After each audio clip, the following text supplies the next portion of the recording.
from the Commission. So I realize, well, this is a policy paper that could be also. The refugee aspects per se, we have contributed to that debate.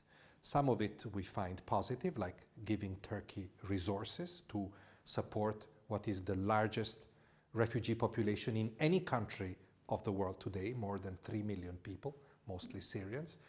Some other aspects like returning people from Greece in particular to Turkey are a bit more complex, but we've been working well with both European, Greek and Turkish institutions to try to make that operation as principled and legitimate as possible.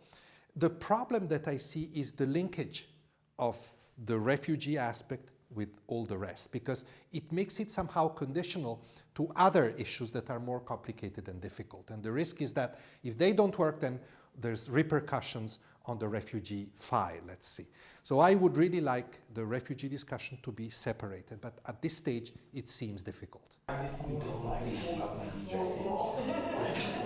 It's because of the linkage of the refugee dimension of this discussion with all the rest that these risks exist. And I really hope that that issue doesn't get hijacked by all the rest, that the rest of the discussion continues, and this is something I don't have any say in, and we can concentrate on what is important for us, which is that refugees, wherever they go, be it in Turkey or in Europe, are treated according to the fundamental principles of protection. This is the message that we're passing to both sides of this discussion. This external, the internal, of course there was. It's important that Europe gets out of this reactive mode, which has been pretty fragmented and piecemeal and not very well organized, and projects itself as a leader worldwide in refugee policies and practices by targeting situations that need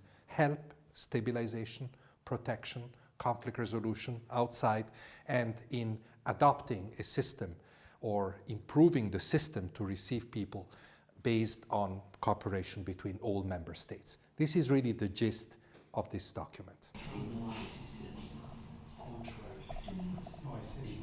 There are proposals inside that build actually on the existing debate, especially in respect of internal policies, but insist on two aspects, I would say, more perhaps than the current European debate. One is more efficiency, more effectiveness in carrying out all the procedures that are necessary when refugees or asylum seekers arrive. And the other one is cooperation.